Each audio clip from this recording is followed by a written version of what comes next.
guys, and welcome to the video. I hope you all are well.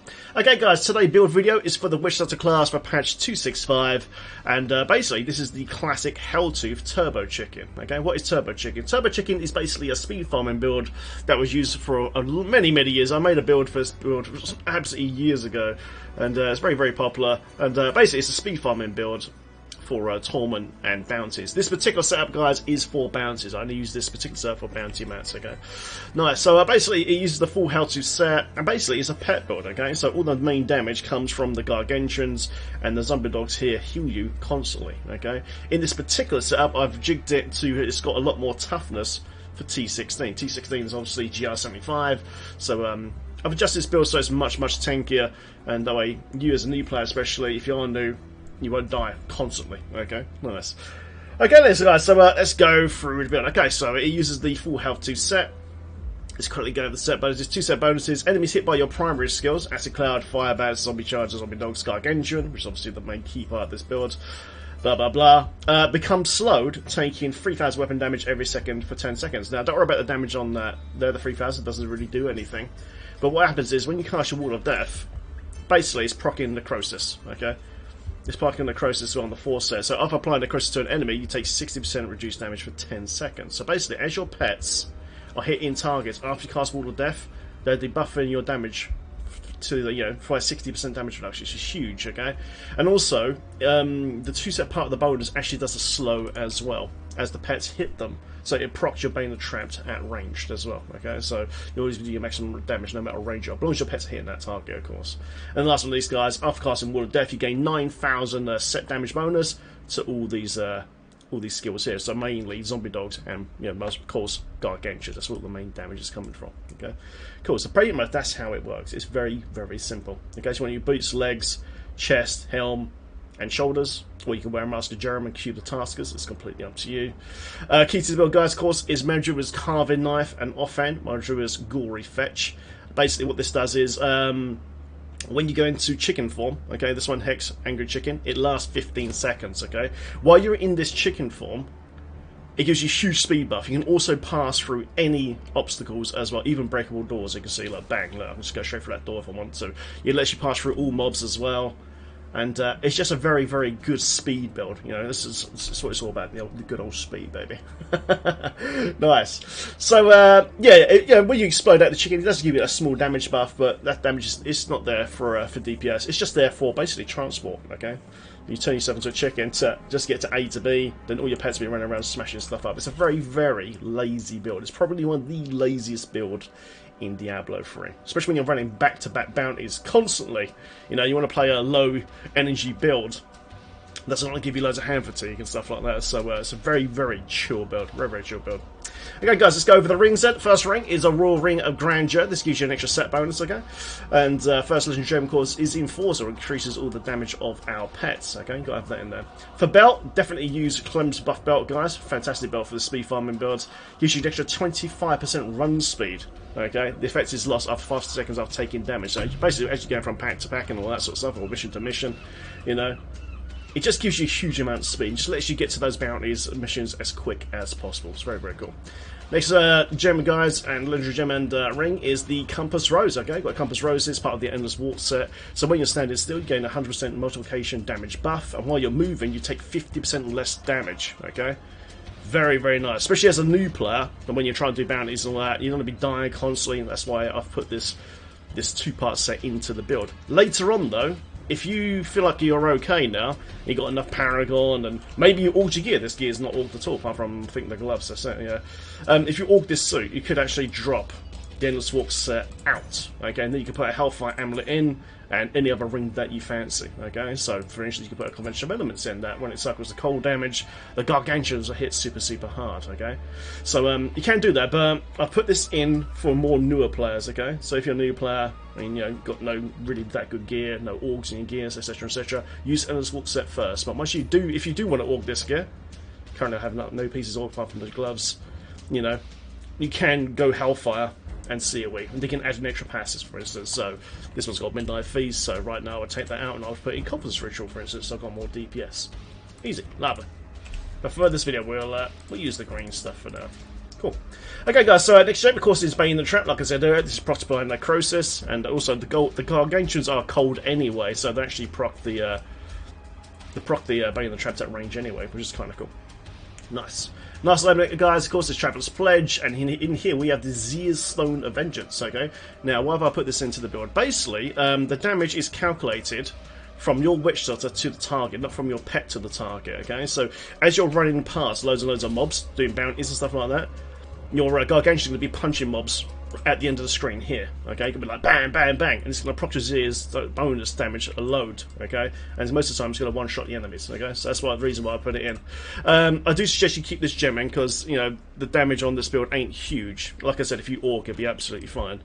But, if you find out somehow that you're dying, even with all the defense we've got set up in the build, you can check the Seer's Stone Avengers out and shove in an Historic Alteration Gem instead. Okay, you can put that in, but like I said, you know, you'll be losing a lot of damage without Seer's Stone Avengers in this build if you do that. But like I said, if you've got Orcs, then you'll be fine. You know, but I do fine. I do fine with running just one Orc with no stuff at all. Nice. Okay then, so gloves, guys. Of course, Tusk and Theos. This is a pet build. You want as much attack speed as possible. Don't worry about getting perfect attack speed Tusk and Theos, because the Gargantuans only need 41% attack speed off Taskers, okay? So they're capped out at 41% attack speed Taskers. The zombie dogs, though, will be affected by more attack speed, okay? Nice. So if you can, really, wear a gem, put Taskers in cube. That tends to be, most of the time, the better way. Okay, cool. And guys, the bracer we're using, of course, is Lacumba's Ornament Bracer. Okay, this is where you get a majority of your damage reduction. Reduce all damage taken by 6% for each stack of Soul Harvest. Okay, so I've changed the build slightly. Normally, I would have Spirit Walk. Okay, I know Spirit Walk jaunt here, but I've taken it out, so this way we're more tanky enough. We can survive T16. So you Soul Harvest, Soul to Waste, and also this gives us, you know, 5% movement speed per stack as well. Okay, so you get loads and loads of movement speed, and it procs Lacumba's Ornament Bracers, and you become ultra tanky, super tanky then. If you can as well, guys, get a life on hit roll on your bracer. Actually, I need to roll that myself. Let me quickly do that now. I completely forgot. Look, there's an armor roll there. That should have been life per hit. Let me quickly just roll that. Always forget, man. That way, your Summer Zombie Dog Leeching Beasts heal you all the time. Actually, use your life on hit. There we go. Boom. There we go. So the Leeching Beast now will be healing us for our life on hit there, and Paragon life on hit as well. Sweet. There we go. I knew there was something not quite right, but I was like, doesn't feel quite right. Why am I not healing enough? Now I know. Now I know.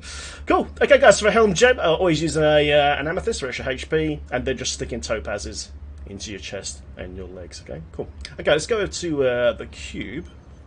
What's in the cube, guys? Okay, you want to use Sacred Harvester, okay? Traditionally in this build, you'd normally use like Henry's Perquisition, Thing in the Deep for pickup, etc., or for maybe a Furnace. But on this particular bounty build, use Sacred Harvester, okay? Because this gives you 10 stacks of Soul Harvest, then you get 10 stacks of speed here and Soul to Waste, and then you get 60% damage reduction, okay, from Lacumba's Ornament Bracer. During bounties, I never click on shrines, okay? I'm not there to farm DBs from elites. I'm there just to do the mission, get the caches, and get onto the next mission sort of thing. So, you know, you can change this eventually if you wanted to Nemesis Bracers, if you have Orgs on your gear. Okay, but if you're new and you're starting out, just leave the Lacumba's on, Sacred Harvester, and boom, you shouldn't die at all, okay? You might die here and there, but you'll be fine.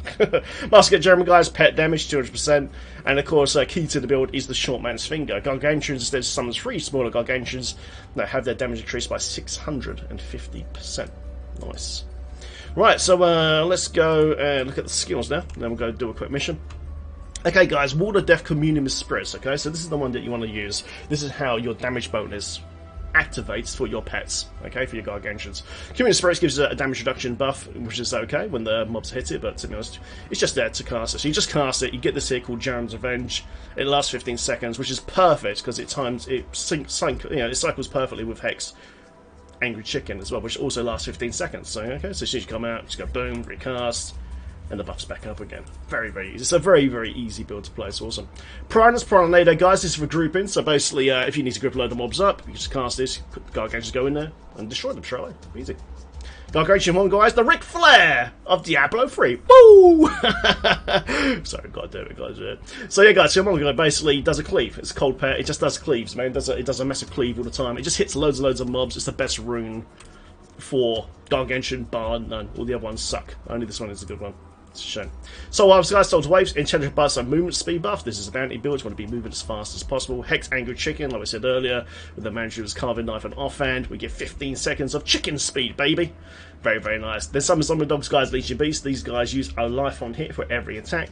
So, Paragon, and of course your Brace and Roller as well. Just be healed constantly, all the time. Okay, guys, for passives. Okay, you want to use Pierce the Veil. Pierce the Veil gives you an extra 20% damage flat, which is really, really nice. Don't worry about the mana cost. We have 0 mana cost in this build, which is sweet. So it's just make all the Gargantuans hit a lot harder. And also to the whole screen as well, because with Quantum Ritual, only works within 25 yards. Okay, so you want to be using this one. So that way, when you're running through mobs and stuff, when the Gargantuans are right behind you, they're still being buffed by Pierce the Veil. Grave Injustice gives you more cooldowns as well, which you always need. Midnight Feast gives the Zombie Dogs and Gargantuans an extra 50% damage. So it's just there ready for the Gargs, of course. And then, guys, Fierce Loyalty for the extra movement speed buff as well. Okay, so we do have a lot of speed in this build. You can see that it's quick, man. It's quick. That's without the Soul Harvest stacks. Right. Oh, because also, guys, as usual, in the description of this video, there's a build guide for every role of all this gear, all the runes, all the legend gems, etc. So check in the description of this video for the stat guide as well. Okay, just do a quick mission. Oh, then Cathedral, and we'll just quickly talk about how to do it. So the first thing you need to do, you need to get your Soul Harvest stacks up. Okay, so just round up some dudes, and you want to maintain 10 stacks of Soul Harvest all the time. Okay, if you can, all the time. So look, literally, you just go to chicken form. Yeah, they've got 7 stacks now. And remember though, the further you're away from the target, the more damage you do. So if you've got a particularly nasty boss that's taking a while for you to kill, remember, you can just back up, proc his Stone of Vengeance, and he would die a lot quicker like this. So you just pull back, look, he's dead already. Yeah, it's very, very quick. It's nice, man. So yeah, I just want an updated Turbo Chicken, guys. But like I said, this particular setup is for bounties. It's not for T16 keys or anything like that. Because if you're doing keys, you need to put Nemesis spaces into the build, okay? And right now, if you're going to do that, then you can lose a lot of your defense in this build. Okay, so but like I said, if you orc your character, then you know it's going to be, you know, you could probably get away with not having the Kumbas on eventually. And there you go, guys. Man, nice and simple, very, very easy to play. And yeah, you just run around and the pets just kill. Oh, there's a goblin! Let's kill this goblin quickly. The goblin might have some fat loot. You never know. He might drop a prime. Please drop me a prime on this video. Go on, dude. Go on. Oh, maybe not. Maybe not. Ah. And there you go, guys. That is helltooth Turbo Chicken, man. Very, very easy to build. Very, very low fatigue build. And all updated for Tournament 6, Tournament 16, guys. And enjoy, man. Enjoy. Okay, guys. Thanks very much for watching. I'm going to go stream on Twitch now. And I'll see you guys in the next video. Take care. Have a fantastic Season 17. And I'll see you in the next video. Take care. Nice. Lovely, thanks for watching, guys. Thanks for all the support on channel. Thanks for all the subs and everything. Just being here for the longest of years. And those who support me on Patreon as well. Thank you, guys, very, very much. My name is Tony. I will see you guys in the next video. Take care and have fun in Sanctuary, guys. Thanks again.